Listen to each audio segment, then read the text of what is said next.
Salut, amics. Benvinguts als misteris de casa nostra. Us parlem des de la casa de la ràdio d'Alpicat. Encetem una nova temporada d'aquella manera. Ja sabem en la situació que ens trobem i lluitarem tots plegats per combatre aquest virus que tan malament nos fa. Avui, amics, aquesta temporada la farem i començarem amb un personatge, Manuel Carballal.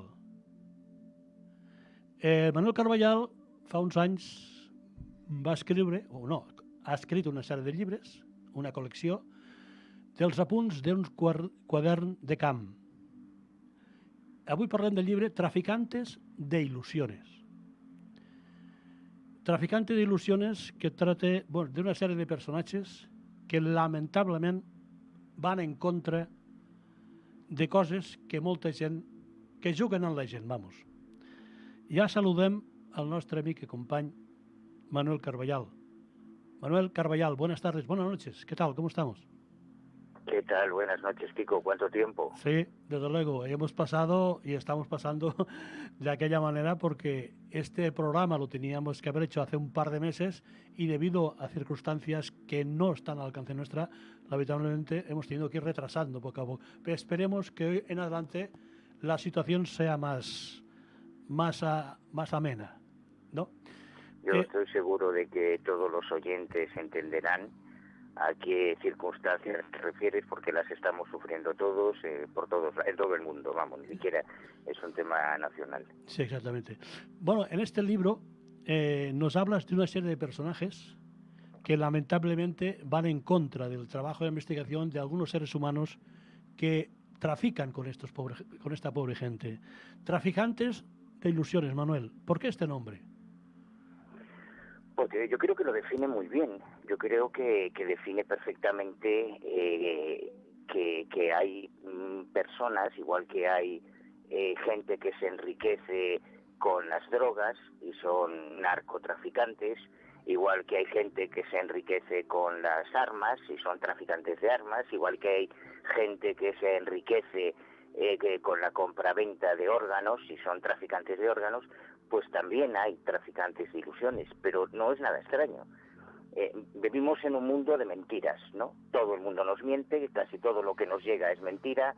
Las farmacéuticas nos venden productos que no necesitamos, convenciéndonos de que estamos enfermos. Los bancos nos venden preferentes, fondos filatélicos, nos engañan con cualquier cosa para que metamos el dinero en sus depósitos y puedan especular con él. Los políticos nos engañan siempre, se pasan la vida prometiendo cosas que luego no van a cumplir. No cumple nunca. Toda la publicidad que nos bombardea todo el día en televisión, en radio,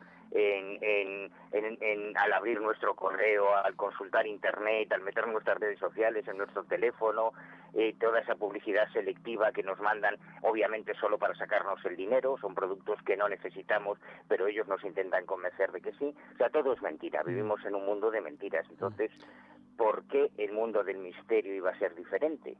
Claro. No lo es. El mundo del misterio es exactamente igual que cualquier otro campo de la sociedad o de la cultura.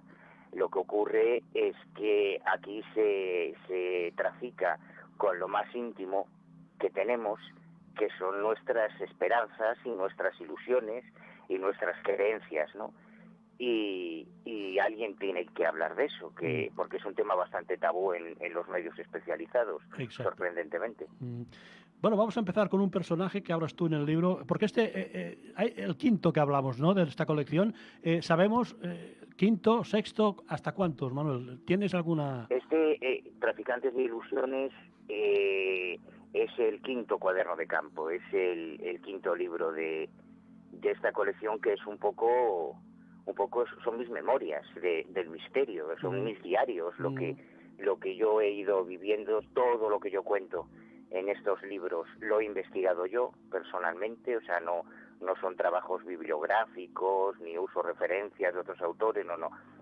Todo esto es la transcripción de las notas que yo voy tomando en cada investigación y para cada cuaderno de campo.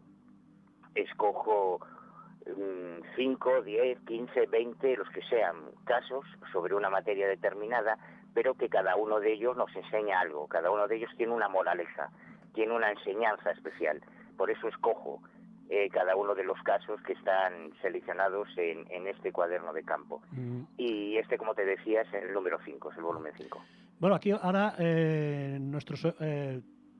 la gente va a ver una serie de imágenes que luego tú nos irás contando. Pero empezamos con un personaje bastante curioso.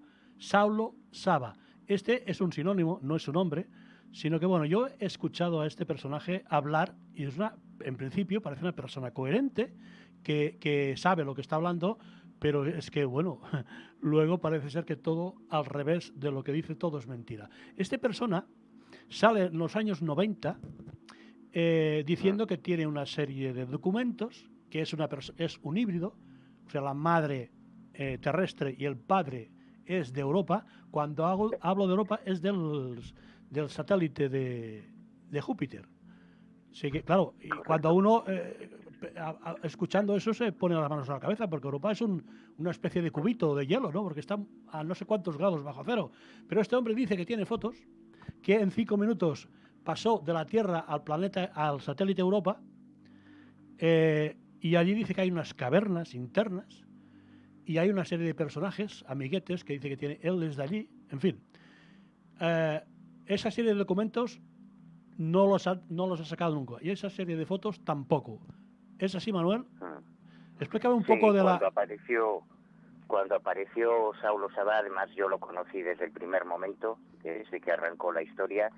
Como muy bien dices, era un tío muy elocuente, muy serio, que hablaba muy bien, bueno, todos lo están viendo, un tío guapo, un rubito, con el pelo se dejó una melenita y una barba rubita así muy crística, con sus ojos azules, parecía la imagen de la Sábana Santa, tridimensional, ¿no? Como si hubiese salido de la misma Sábana Santa. Y contaba historias que yo me imagino que a un profano le pueden parecer extraordinarias, pero para alguien que está familiarizado con el mundo del misterio tampoco era nada especialmente llamativo. Hay millones de personas que dicen estar en contacto con extraterrestres, hay miles de personas que aseguran haber viajado a otros planetas sin ir más lejos.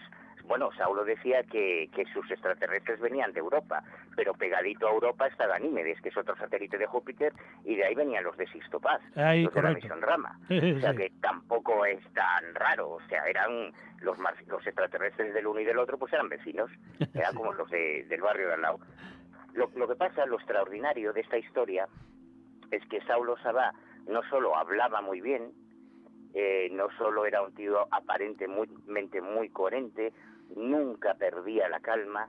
Era a mí una de las cosas que más me impresionaba. Yo las veces que estuve con él lo observaba mucho, ¿no? A ver si en algún momento se relajaba y afloraba la naturaleza más humana, ¿no? Él todo el tiempo mantenía ese tono de voz moderado, da igual lo que le dijeses, da igual que le llamases mentiroso, charlatán, que le dijeras que no te quería su historia. Él nunca perdía las formas, pero lo que ya nos rompió los esquemas, absolutamente, lo que ya nos desarmó, fue cuando nos dijo que era guardia civil, o sea, que era funcionario de las fuerzas y cuerpos de seguridad del Estado, que luego no era exactamente así, pero algo parecido. Cuando él nos dijo que era guardia civil, claro, ahí te desarma, porque en el mundo del misterio valoramos mucho las informaciones que llegan, los casos que vienen de profesionales, vamos, de policías, de militares, de pilotos. Parece que le damos un plus de credibilidad extra, ¿no? Claro. ¿Cómo un policía se va a inventar esta historia? Eso no tenía ni pies ni cabeza. Y efectivamente él estuvo en la Guardia Civil, en la Guardia Auxiliar, y luego parece ser que estuvo un tiempo también como miembro de la Benemérita, hasta que tuvo un accidente de coche muy aparatoso, que es como comienza su relato, sí, ahí comienza su historia. Ahí empieza todo, sí. Sí. Él dice que tuvo un accidente de coche, que fue ingresado en un hospital en estado muy grave, con un montón de lesiones, de politraumatismos y demás, y que estando en la UCI, en la unidad de cuidados intensivos, a la tercera o cuarta noche de estar ingresado, se materializó en su habitación un ser, una entidad. Los amiguetes que él dice, ¿no? Exactamente, que sería, según su relato, yo primero te voy a contar la historia como él la contaba y luego ya te cuento la verdad. Vale. Entonces lo que nos cuenta es que aparece ese ser que se materializa en su habitación y que le dice que tiene una misión, que durante toda su vida ellos lo han estado cuidando, lo han estado tutelando. Hombre, muy bien no lo cuidaron cuando se pegó la hostia que se pegó con el coche, que casi se mata. O sea que con cuidadores así, casi mejor que te dejen a tu aire. Pero bueno, decían que desde la más tierna infancia habían tenido una relación con él. Saulo asegura entonces que empezó a recordar que de niño él tenía unos amiguitos que él creía que eran otros niños enfermos, porque eran muy delgados, tenían la cabeza muy grande, tenían la piel muy pálida y no los veía nadie más que él. Y esos amigos de su infancia, bueno, la descripción que hace es la típica de los extraterrestres de baja estatura, macrocéfalos, es clásico, ¿no? Pero además Saulo, que era un tipo extremadamente inteligente, nos cuenta que unos días antes de su nacimiento, en Villafranca de los Barros, en 1967, 53 días antes exactamente de que se produjese su nacimiento, él asegura que los extraterrestres ya se habían dejado ver en pleno día ante miles de personas en lo que vendría a ser como su propia estrella de Belén.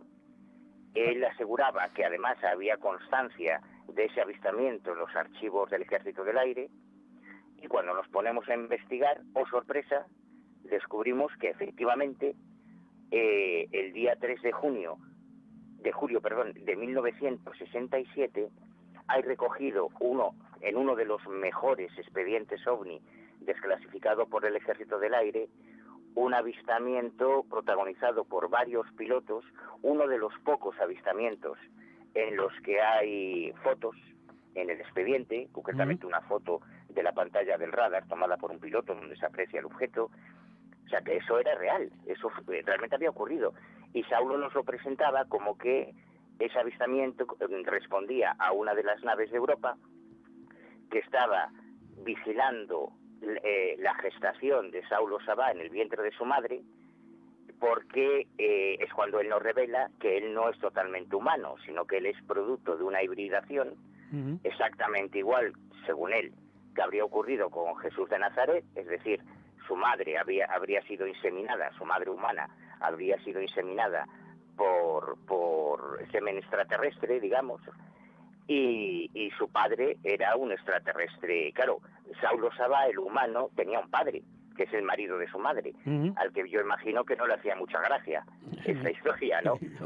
Pero esto es lo que él contaba, y cuando localizamos los documentos del Ejército del Aire, pues nos llevamos la sorpresa de que efectivamente ese día se había producido un avistamiento que estaba recogido en un expediente oficial. Claro, esto Saulo ya lo sabía, porque desde 1992 la información OVNI del Ejército del Aire estaba desclasificada.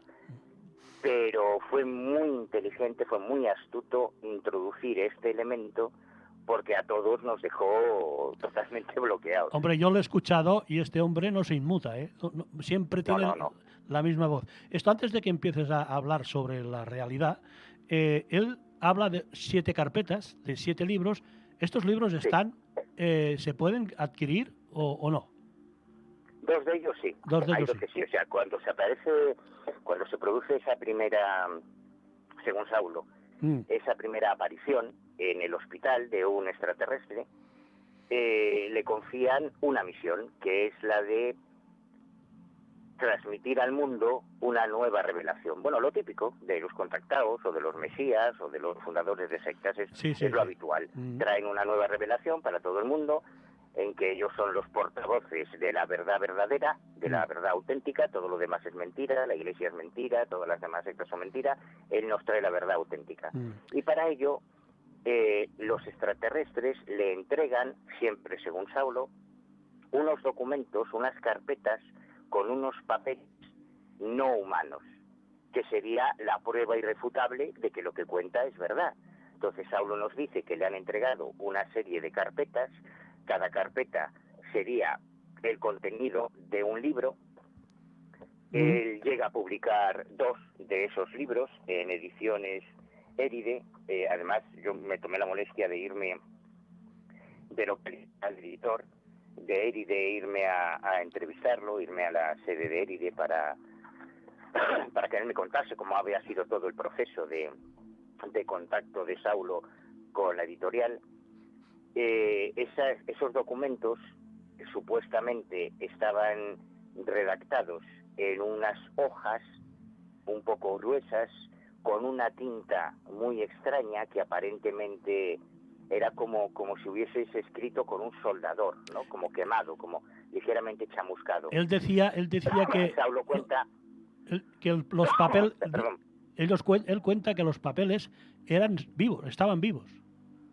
Sí, porque él lo que cuenta, claro, se lo cuenta él. Claro. Él cuenta que llevó esos documentos a través de una amiga que estudiaba química en una universidad de España, que no dice qué universidad ni dice qué amiga, pero que llevó esos documentos a analizar y que el análisis, él publica un análisis, claro, un análisis que no está firmado, que no sabemos quién ha hecho, diciendo que mirados al microscopio, pues esos papeles tenían como si estuviesen vivos, ¿no? Tenían movimiento exacto. Y a nivel molecular y unas cosas muy extraordinarias. Pero claro, nosotros yo personalmente le pedí ver los papeles y a mí nunca me dejó, ni los papeles, ni las fotos, ni los vídeos, ni nada, ni tampoco a Josep Bizarro, a nadie, solamente el editor, solamente el director de la editorial, Éride, me dijo que en una ocasión, mientras cenaban en un Vips, le permitió ver una hoja de papel. Él la describe como un papel extraño, claro, estamos hablando de Ángel Jiménez, que es el director de Éride Ediciones, que algo de papelería sabe, como editor. Él decía que era un papel muy raro, que nunca había visto un papel similar, que lo que había era un dibujo, como un mapa de América, en el que había subrayado, marcado un lugar, Popocatépetl, que es un volcán que luego tiene mucho protagonismo en la historia de Saulo Sabá, como veremos. Porque allí hay un encuentro, él dice que va a haber un encuentro con un matrimonio español. Sí, bueno, efectivamente, esta es otra parte ya de la historia. Sí. Cuando él le muestra a Ángel ese documento, le dice que en ese lugar que está marcado, en ese mapa, en ese lugar llamado Popocatépetl, que Saulo asegura no conocer, es Ángel Jiménez quien le dice, hombre, Popocatépetl, que es un volcán de México, muy conocido. Pues ahí es donde se va a producir el contacto. Ahí va a bajar una nave a plena luz del día, todo el mundo va a poder verla, se puede convocar a las cámaras de televisión, a la prensa, todo el mundo va a presenciar ese contacto y además las cámaras de televisión van a poder grabar cómo yo me bajo de la nave que aterrice en el Popocatépetl. Bueno, imagínate, es la hostia, ¿no? O sea, esto es, vamos, ya todo lo que tú podrías soñar para tener una prueba de que el fenómeno es real. Una prueba definitiva. Eso es lo que él anuncia, pero que lo anuncia a los 4 vientos. O sea, cuando aparece Saulo Sabá, como era un tío tan guapo, con tan buena planta, que hablaba tan bien, los medios de comunicación se lo rifaban. Y Saulo Sabá estuvo en Crónicas Marcianas con Javier Sardá, o sea, estuvo en programas en programas de televisión nacional de gran audiencia y en programas como Crónicas Marcianas con Javier Sardá delante de él, aseguró que esto iba a ocurrir, que en una fecha determinada, un día concreto, se iba a producir ese contacto en el volcán Popocatépetl y que todo el mundo lo iba a poder ver. Y que además, y aquí involucró sin su consentimiento a JJ Benítez y a su esposa Blanca, que en aquellas fechas estaban de promoción de uno de los volúmenes de Caballo de Troya en México, como hacen siempre, cada vez que sacan un libro, hay un circuito por América Latina que suele hacer Benítez. Entonces, esto se sabe, cualquier seguidor de Benítez lo sabe. Entonces, él dijo que Benítez iba a ser testigo, que Benítez iba a certificar que el contacto se producía, entre otros. Y claro, a medida que se acercaba la fecha, todos estábamos realmente expectantes, porque, joder, por fin íbamos a tener... O sea, esto sí es una prueba con mayúsculas, esto no es como lo de Sixto de convocar unos cuantos periodistas en el desierto de Chilca, no, esto iba a ser delante de las cámaras de televisión de todo el mundo, de pleno día, en el Popocatépetl, y llegó el día. Miguel Blanco, recuerdo que envió a 2 compañeros, sí, eso te iba a decir, periodistas mexicanos, porque Ajá. nosotros estuvimos después en el Popocatépetl, tanto Miguel como yo fuimos después, y allí no se vio nada, allí no apareció nada, y además no solo eso, sino que Saulo, que había dicho, a mí me había dicho, yo lo escuché con estas orejitas, que él no tenía renovado el pasaporte, lo cual, cuando él apareciese en México bajando de una nave, eso iba a ser todavía una prueba más de que él no había viajado a México en un vuelo convencional, porque no tenía el pasaporte actualizado, entonces no podía ir en un vuelo normal. Y cuando llegó el momento, una de las excusas que él puso para no estar en México cuando se iba a producir el contacto es que no tenía el pasaporte en orden, y además que tenía problemas familiares, que ahora, claro, yo después averigué cuáles eran los problemas familiares. Es que se había fugado con otra chica, había dejado a su mujer y a su familia y se había fugado con una chica. O sea, es un problema familiar realmente serio. Sí. Pero él no estuvo en México no pasó nada, no vino la nave a recogerlo, que si te va a recoger una nave y te va a llevar volando, coño, para entrar en la nave no necesitas pasaporte, imagino, o sea que es bastante absurdo todo.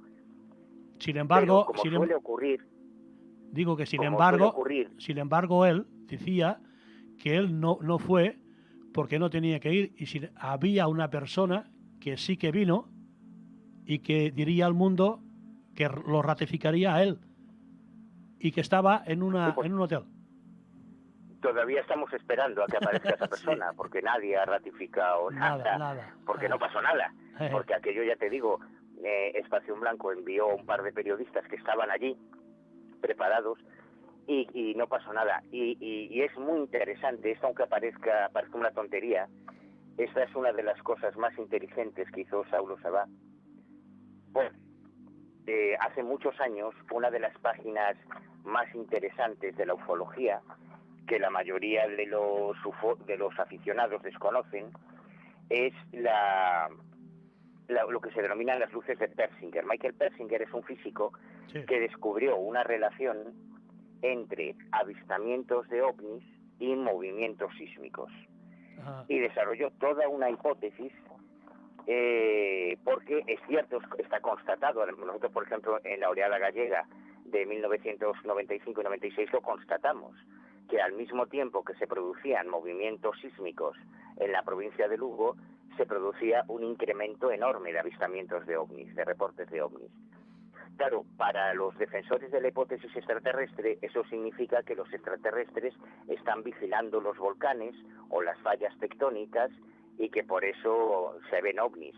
Lo que ocurre en realidad es que los movimientos de las placas tectónicas producen un fenómeno luminoso de ignición de gases en esas placas tectónicas, con la presión, cuando se comprimen las placas tectónicas, producen un fenómeno luminoso parecido a los fuegos fatuos, a los rayos globulares, es decir, generan luces extrañas. Por eso, durante terremotos se ven ovnis, y no tiene nada que ver con extraterrestres. Y por eso, Michael Persinger, y me parece una de las cosas más bonitas que se ha hecho en la historia de la ufología, desarrolló toda una línea de investigación para intentar utilizar los ovnis para prevenir terremotos y salvar vidas. Es una de las páginas más importantes de la historia de la ufología y no la conoce nadie. Es una pena. Y él investigó un montón de volcanes en todo el mundo en los que hay una gran actividad ufológica, precisamente por esto, por este fenómeno físico. Y el Popocatépetl es uno de los volcanes de todo el mundo con más número de avistamiento de ovnis. Y siguiendo las hipótesis de Persinger, hasta investigadores americanos se han desplazado al Popocatépetl a investigar por eso. Entonces, quiero decir con esto que es muy inteligente lo que hizo Saulo, porque si tú quieres predecir que se va a ver un ovni en un sitio y quieres jugártela, lo más inteligente es decir que se va a ver sobre un volcán, Claro. porque tienes muchas más posibilidades de que efectivamente se vea algo que si dices que se va a ver en el desierto o que se va a ver en la Alpujarra Granadina, no sé, Claro. ¿no? Pero Saulo tuvo mala suerte porque ese día no hubo ninguna actividad tectónica y no hubo ningún avistamiento. Hay muchos avistamientos. Yo, de hecho, en el libro En Traficantes de Ilusiones publico alguna foto espectacular de ovnis que se habían tomado anteriormente en el Popocatépetl. O sea que era una apuesta muy inteligente. Lo que ocurre es que tuvo mala suerte y ese día no se vio nada. Pero esto ya nos va dibujando al personaje. Estamos ante un tipo muy elocuente, muy locuaz, que habla muy bien y que además es muy astuto y es muy inteligente y tiene muy buena información ufológica. Entonces, ahora vamos a cambiar la tortilla. ¿De quién le estamos hablando? ¿Este hombre estuvo en la cárcel? Sí, bueno, simplemente decirte para terminar de elaborar el perfil que él sobrevivió al desastre del Popocatépetl, como suele ocurrir siempre, o sea, como cuando Eugenio Siragusa entró en la cárcel acusado de abusos sexuales, Sí. no pasó nada, la gente siguió creyendo en Siragusa. Cuando Giorgio Bongiovanni anunció el fin del mundo para agosto de 1988, que venía el asteroide, no pasó nada, la gente siguió creyendo en Giorgio Bongiovanni. Cuando Sixto Paz salió que mentían todo en el polígrafo, no pasó nada. La gente seguía creyendo a Sixto Paz. Bueno, pues cuando Saulo Sabá la cagó con lo del Popocatépetl, no pasó nada, todo siguió igual. Sacó un segundo libro, él publicó 2 volúmenes de esa colección de libros, libros comerciales, y de repente, cuando estaba en su mejor momento, asistiendo a programas de radio, de televisión, todo el mundo se lo rifaba, Saulo desaparece. Saulo nos decía, cuando le preguntábamos, pero vamos a ver, ¿tú por qué no enseñas las pruebas? Si tú dices que tienes estos papeles, ¿por qué no podemos verlos? ¿Por qué no podemos ver tu informe médico? Porque él decía que cuando se le aparecen los extraterrestres en el hospital, lo curan de todo. Él que había ingresado después de un accidente de tráfico terrible, que se había estrellado con su coche, nos da la marca del coche, la matrícula, nos da todos los datos. Bueno, yo después me fui a tráfico y no aparecían otros coches a nombre de Saulo, pero no aparecía ninguno con esa matrícula, por lo visto había sido un coche de alquiler. Manuel, pero bueno, él dice que le curan, que hay un informe médico de cuando él entra en el hospital hecho un cromo y cuando sale 5 días después curado milagrosamente. Claro, pues enséñanos el informe. Si eso es una prueba, déjanoslo ver. Nada, no había manera. Estamos viendo... aseguraba que tenía fotos, que él había viajado a Europa en una nave y que se había llevado la cámara. Sí, tenía la cámara. Tenía fotos, eso lo dijo. Tenía fotos. Bueno, eso decía él, pero esas fotos no las vio nadie. Que tenía fotos, que tenía vídeos, que se había traído objetos de Europa, del satélite de Júpiter, objetos extraterrestres, que nadie vio. O sea, nadie vio nada. Pero da igual, la gente tiene tanta necesidad de creer, y era tan bonito lo que contaba, y lo contaba tan bien, pues como cualquier otro profeta, ¿no? Pues la gente eligió creer. Y de repente Saulo desaparece, y desaparece con una chica. Sí, espera un momento, Manuel, espera un momento porque me están hablando de unas fotos. Espere, ¿qué fotos son? No, Luis? Són les fotos d'aquell programa de la veu. En castellà. El programa de la voz. Són fotos del programa de la voz. Hay una foto en la cual se le ve la cara partida de antes y después, que se ve más mayor. Sí, continúa, Manuel, continúa.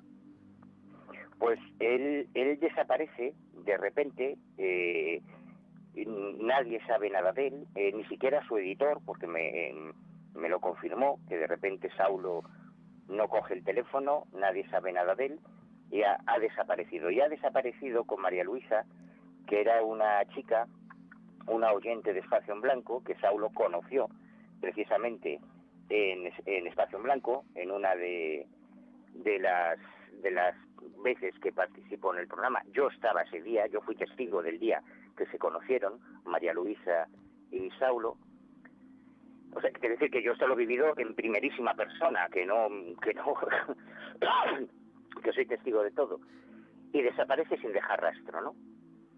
Y nunca más, pasan los años, esto fue en el año 2000, 2001, pasar 18 años sin que nadie sepa nada de Saulo Sabá, porque él aseguraba, que es a lo que iba, que no nos podía enseñar esas pruebas porque el CSIC, el Servicio Secreto Español, el Vaticano, porque claro, él lo que cuenta en sus libros es una reestructura de la Biblia y una revisión total de la historia de la Iglesia. Él aseguraba que le perseguía la CIA, el CSIC y el Vaticano, y que por eso no podía enseñar, a ver qué coño tiene que ver, que me puedas enseñar unos papeles con que te persiga el CSIC, pero bueno, eso es lo que contaba. Y no mentía, es verdad que alguien le perseguía.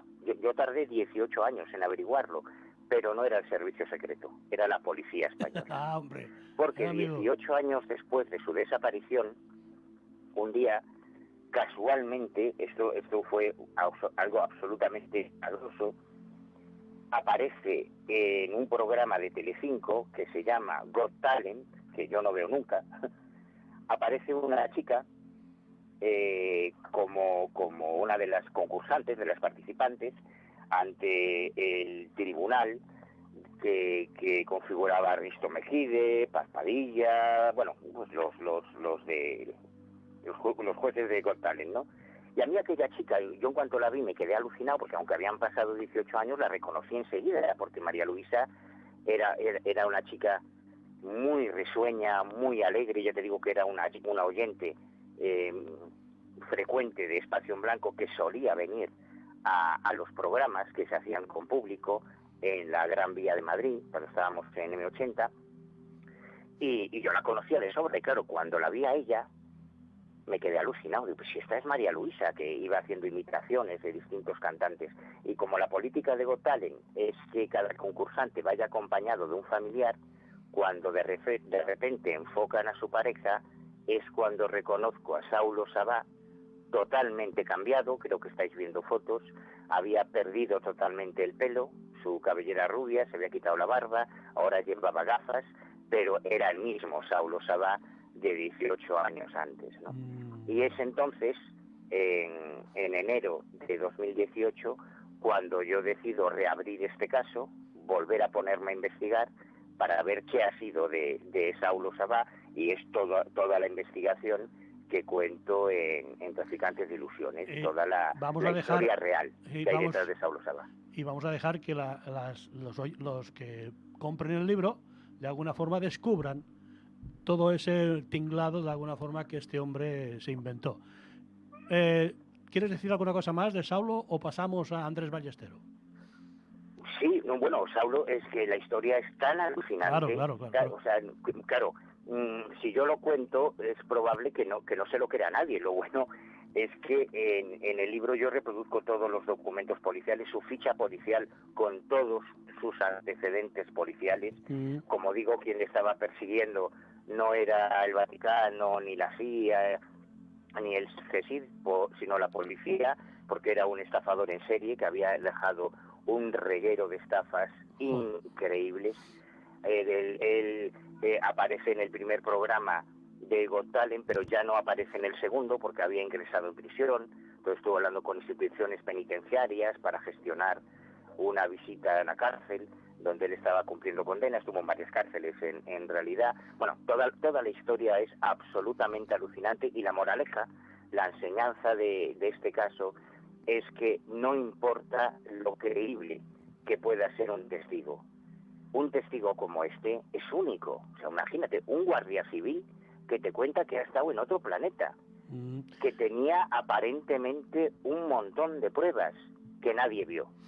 O sea que la enseñanza de este caso es que no importa lo creíble que pueda parecer un testigo, porque te puede estar mintiendo. Claro, estamos te hablando... puede estar engañando. Lo que importa son las pruebas. Como decía Jill Griswold, que es mi superhéroe favorito, el de CSI, los testigos mienten, las pruebas no. Al final lo que importa son las pruebas. Estamos hablando de un servicio de seguridad del Estado, claro, la credibilidad es máxima.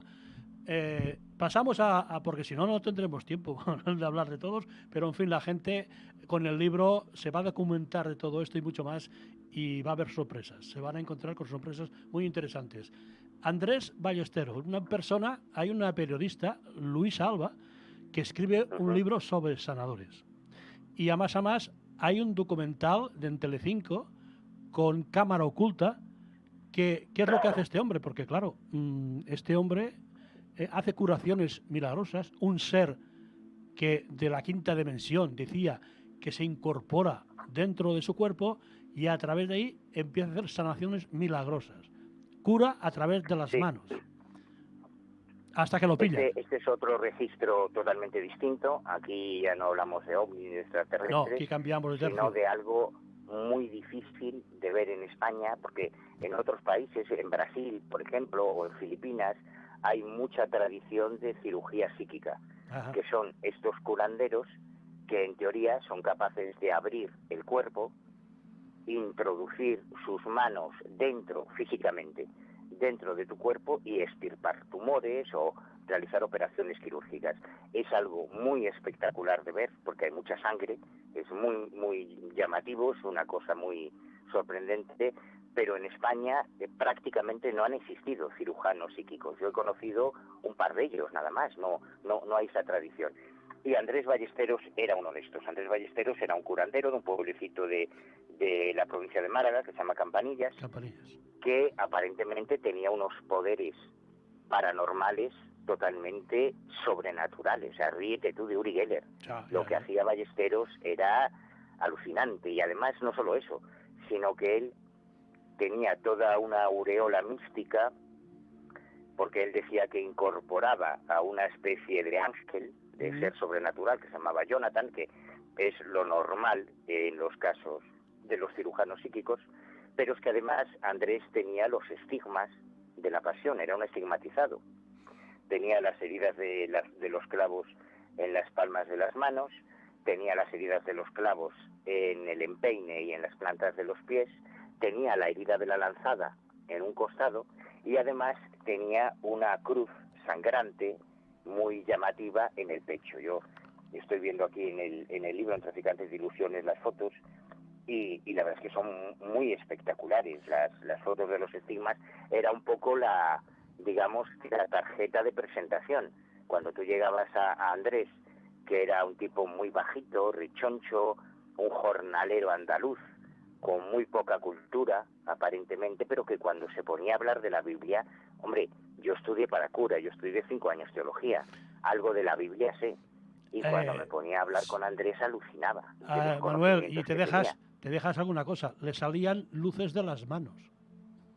Sí, bueno, es que cuando él tenía una consulta en Campanillas en la que operaba a los enfermos, y además aparentemente solo cobraba la voluntad. Él no tenía una tarifa fija, no te decía, bueno, pues por extirparte un cáncer 200 euros, por extirparte un apéndice 75 euros, no, tú ibas allí por lo que fuera, él te operaba y tú dejabas la voluntad. Claro, la voluntad podían ser 50 euros o podían ser 6.000 euros o 18.000 euros, como llegó a ser en algún caso, porque claro, a ti tú crees, no te curan nada, pero tú crees que a ti te han curado de un cáncer terminal a un hijo, ¿y qué propina le vas a dar? ¿Cuánto vale eso? ¿Cuánto vale la vida de tu hijo?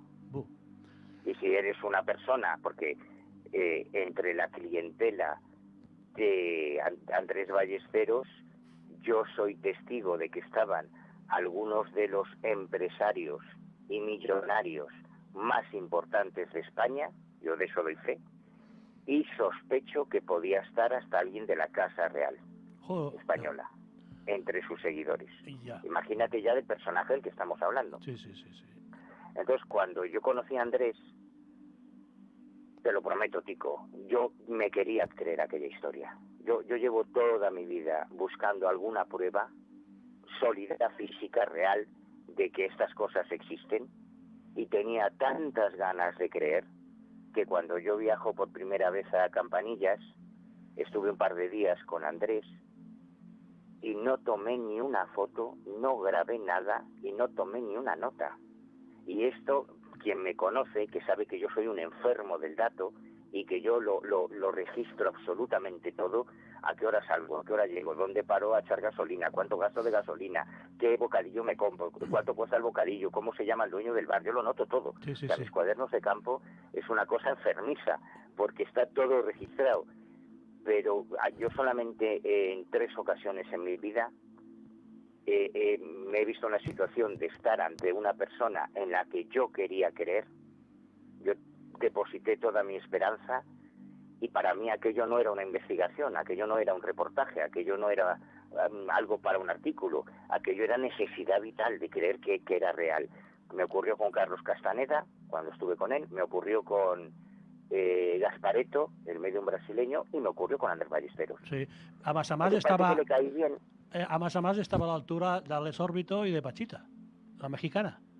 Bueno, o por encima. O por encima. O por encima. No, con el nombre. Sí, porque entre las cosas extraordinarias que aparentemente hacía Andrés, y yo eso lo vi uno de los días que estoy en la consulta, a las personas que no necesitaban una intervención quirúrgica, o sea, las personas que no había que abrirles el cuerpo y extirparles nada, les ponía la luz, es como él lo llamaba, ponerles la luz. Y poner la luz consistía en que te hacían entrar en un cuartito, bueno, en el quirófano, en el cuarto donde él tenía su pequeño quirófano, con la luz apagada, te sentaban en una silla, Andrés se acercaba por detrás y te ponía las manos sobre la cabeza. Y cuando tú levantabas la vista, veías, y esto lo vi yo, veías que de sus manos irradiaba una luz verde absolutamente visible, absolutamente física, que llegaba a iluminarte a ti. O sea, que de sus manos salía luz. Esto no lo vi yo. Sí, pero claro, esto era un truco. Te cagabas por la pata abajo, o sea, alucinabas. Era un truco, ¿no? Porque hay un hilo de pescar que se ponía entre las manos. Bueno, vale, si quieres ya voy al desenlace. Sí. Bueno, él hacía muchas cosas, yo empiezo una investigación muy compleja, me tiré varios meses viviendo en Campanillas, o sea, yo me fui a Campanillas a vivir, me convertí en uno de sus discípulos, pues estuve ya en la casa, él tenía la consulta muy humilde en Campanillas, pero luego tenía un chalet de la hostia, en la sierra, espectacular. Ahí viví muchas cosas, lo cuento todo en Traficantes de Ilusiones, es que la historia es muy larga y creo que vamos mal de tiempo. Entonces yo quería ver si realmente aquello era real. Así que conseguimos, como él no me daba una muestra de los tumores que extirpaba, tuvimos que, tanto esa periodista Luisa Alba como yo, conseguimos recoger de la papelera donde las tiraba muestras de las operaciones, de los órganos que habían sido extirpados y de los algodones impregnados en sangre, y las mandamos a analizar. Por cierto, costó una pasta el análisis. Y cuando nos llegan los resultados, resultaron ser hígados de pollo y de conejo, criadillas de cerdo, o sea, eran de origen animal. Y ya entran, temíamos, ¿no? Y entran las denuncias. Hay gente que denuncia a este hombre, ¿no? Sí, al final hay unos documental, porque hubo personas que murieron. Es que hubo personas que iban enfermas de cáncer, que entre ellos un famosísimo empresario, bueno, uno de los dueños de la prensa de España, o sea, uno de los tíos más importantes en la historia de los medios de comunicación españoles, murió estando tratado por Andrés Ballesteros. Esto lo viví yo. Porque a ti te operaba Ballesteros, te decía que ya te había quitado el cáncer, ¿para qué vas a seguir yendo a quimioterapia? Claro, ya estás curado. Claro, no estás curado y te mueres. Claro. Y eso es lo que ocurrió, que hubo varias personas que fallecieron, entonces se hicieron varias denuncias, pero ahí nos encontramos con el problema de que para sus seguidores Andrés Ballesteros había creado una especie de secta en la que para ellos era Jesús, era el Mesías, era el profeta.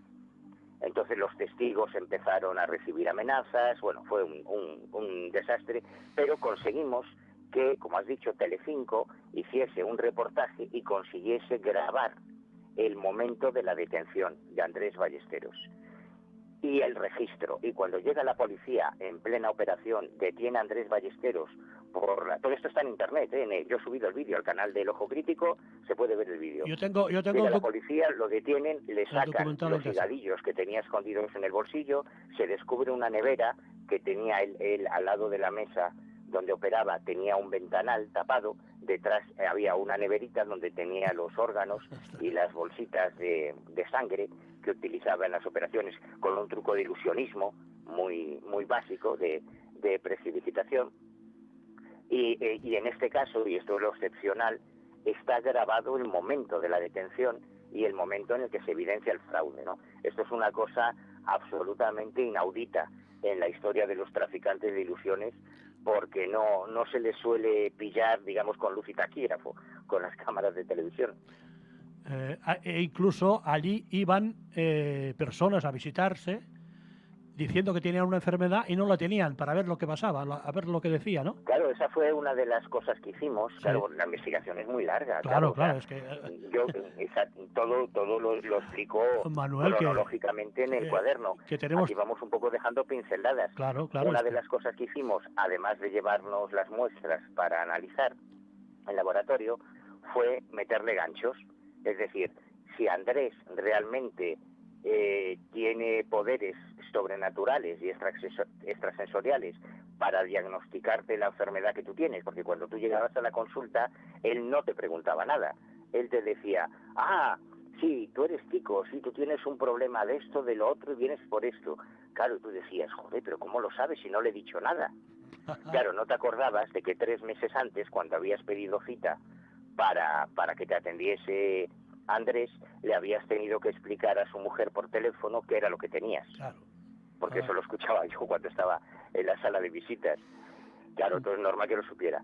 Pero bueno, entonces lo que hicimos fue meterle falsos enfermos. Decíamos, si realmente tiene poderes, pero eso te prometo, Tico, que lo hicimos para demostrar que era real, porque queríamos creer que era real.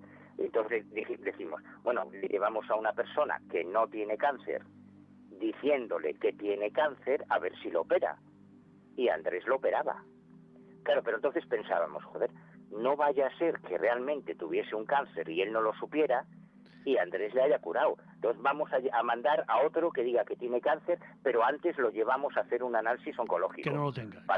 Y aún así lo operaba. Y bueno, fuimos rizando el rizo, y ya con esto termino, hasta llegar a llevarle a un hombre, a un varón, travestido de mujer, diciendo que era una mujer y que tenía un cáncer de ovarios, y Andrés lo operó del cáncer de ovarios y no tenía ovarios, porque era un hombre. Y ahí ya fue cuando empezamos a deducir, mira, esto es una tomadura de pelo, vamos ya a avisar a la policía para que tome cartas en el asunto. Antes hubo una investigación de varias gente, de personas de mucho tiempo. Este hombre ahora está en la cárcel. ¿Dónde está? ¿Está afuera? ¿O? No, ya falleció. Andrés falleció hace unos años, sí. Bueno, pues pasamos ya por último porque, a ver, el argentino, ¿cómo se llama el argentino este? Porque el nombre es bastante... Ricardo Schiaretti, este que hacía novelas de allí en Argentina, ¿no? El Guaperas. Sí, este es otro muy muy guapo. Tiene mucho en común con Saulo Sabal, los dos rubitos, de ojos azules, muy atractivos, con gran lo pillaste entre las mujeres. Haciendo truco, a este lo pillaste haciendo truco, que sí, lo pillaste tú infragante, con las manos en la masa. Sí. Además es una historia, yo creo que muy bonita, porque de hecho me dicen muchos lectores que es el capítulo que más les gusta del libro. Pues oye, explícalo. Por todo el contexto. Tendremos que terminar, Manuel, con esto porque, no sé, aunque es muy interesante, pero la gente irá descubriendo poco a poco en este libro cosas que impensables, inimaginables. Sí. Sí, además yo creo que aprenderá un poco a protegerse. Correcto. De todo este tipo de hechos, por eso, mangantes, sinvergüenzas y estafadores. Por eso es lo importante conseguir el libro y leerlo de pie a pa, porque realmente te enseña y te instruye cómo funciona en este mundo la gente. Continúa, que ya es sobre esta persona. ¿Cómo lo pillaste? Sí, pues sobre Schiaretti, yo es una historia a la que le tengo mucho cariño porque, como tú sabes, yo soy gallego, yo siempre he vivido en provincias, yo no soy ni de Madrid, ni de Barcelona, de ninguna gran ciudad. Entonces, cuando a mí me llamaban desde Madrid los directores de las revistas especializadas de Más Allá, de Año Cero, de Nimo, o sea, a mí me sonaba el teléfono y me llamaba Jiménez del Oso para pedirme que yo fuera a investigar un caso en concreto, y para mí eso era súper halagador. Porque yo pensaba, joder, pero ¿por qué me llaman a mí si estoy en Betanzos, en un pueblo perdido de La Coruña, y no llaman a alguien de Madrid? Entonces yo me cogía el primer autobús, el primer tren, y salía zumbando a donde me dijesen, ¿no? Y un día me llama José Antonio Campoy, que era el director de la revista Más Allá, que era la revista decana, la revista más importante del momento, la primera de las grandes revistas comerciales, que se hizo en España en los años 90. Y me pide si puedo ir a Madrid. Ese creyente, este era muy creyente de Pachica. Muy creyente. Bueno, y sigue siéndolo y todavía más creyente. Pero Campoy, que era un tío muy serio, y además aquí una de las moralejas de este caso, de este capítulo, creo que es una reflexión muy interesante sobre el periodismo del misterio. Campoy, que era y es un gran creyente en estos temas, tenía miedo de que lo hubiesen engañado. Porque Campoy, como director de Más Allá, había recibido la visita de la representante de Ricardo Schiaretti, un tipo muy famoso en América Latina, porque había sido actor de culebrones, de telenovelas, tenía su propio programa de televisión, la televisión argentina, La Hora Extraña, y había llegado a España con la intención de conquistar Europa. Él se presentaba como el mayor psíquico de todos los tiempos. Más que Uri Geller, más que Nina Alculagina, más que Matthew Mane, más que el mismísimo Jesucristo. O sea, Schiaretti era la bomba, tenía unos poderes increíbles. Y había pactado con Más Allá una campaña de publicidad con mucho dinero. O sea, fíjate lo que te estoy diciendo, Tico. Ricardo Schiaretti le iba a dar una suma escandalosa de dinero a la editorial quiero recordar que era JC Ediciones, la editorial de Más Allá, pero quería que a cambio le publicasen una entrevista en la revista presentándolo como lo que era el mayor psíquico de todos los tiempos, porque en ese momento Más Allá vendía 250.000 ejemplares al mes, sí. 250.000 de ejemplares al mes. Entonces sabía que era la plataforma publicitaria más eficiente en España. Y Campoy no se dejó tentar por esa oferta millonaria de publicidad, porque algo le olió mal. Entonces lo primero que hizo, según me contó Campoy, porque Campoy cuando me llama lo que me dice es: Manuel, cógete el primer tren, porque yo no tenía ni coche, cógete el primer tren o el primer autobús a Madrid, quiero que mañana por la mañana estés en mi despacho. Entonces yo salgo disparado para Madrid, me cojo el primer tren, llego por la mañana a Madrid. En aquella época ir a Más Allá era como hacer el Camino de Santiago, o sea, era como ir a la Meca, porque yo tenía que cogerme un autobús o un tren desde La Coruña hasta Madrid, en Madrid desde la estación del tren o del autobús, cogerme un metro hasta el intercambiador de Moncloa, en el intercambiador de Moncloa coger un autobús que te llevaba al Plantío, en Majadahonda, y desde donde te dejaba el autobús todavía había un paseíto bastante largo hasta la redacción de Más Allá. O sea, ¿estás hablando del año 80, 85? No, esto fue en el 90 y algo, no recuerdo exactamente, fue en el 90 y tantos. Vale. En aquel momento, claro, cuando yo llego a la redacción, como Campoy me había dicho, no le digas nada a nadie, por favor, confío en tu discreción. Claro, yo me planto en la redacción, ahí estaba Javier Sierra, estaba Concha Labarta, estaba Carmen, estaba el Sebas, toda la gente de la redacción. Claro que cuando me ven entrar me dicen: ¿tú qué haces aquí? Digo, no sé, me ha llamado Campoy, vosotros no sabéis nada. No sabemos nada, todo con mucho misterio, ¿no? Entonces yo entro en el despacho de Campoy y Campoy cierra la puerta, muy amable, me dice: mira, quiero que esto lo investigues tú. Claro, porque yo ya había publicado en aquella época varios artículos sobre ilusionismo y prestidigitación aplicado a la investigación paranormal. Entonces Campoy me cuenta toda esta historia, que es que Schiaretti quiere contratar una campaña millonaria de publicidad Más Allá.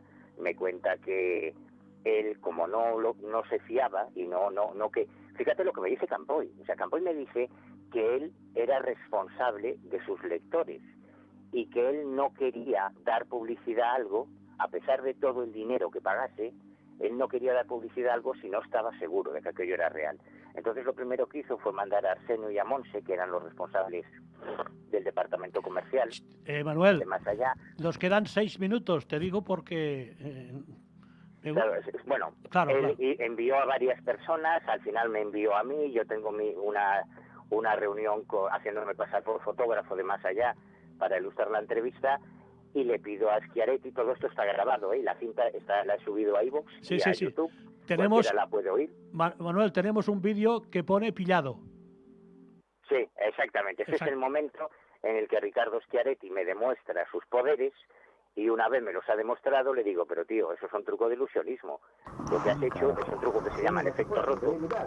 Y lo que hacía, para terminar, lo que hacía Schiaretti era trucos de ilusionismo que hacía pasar por fenómenos paranormales.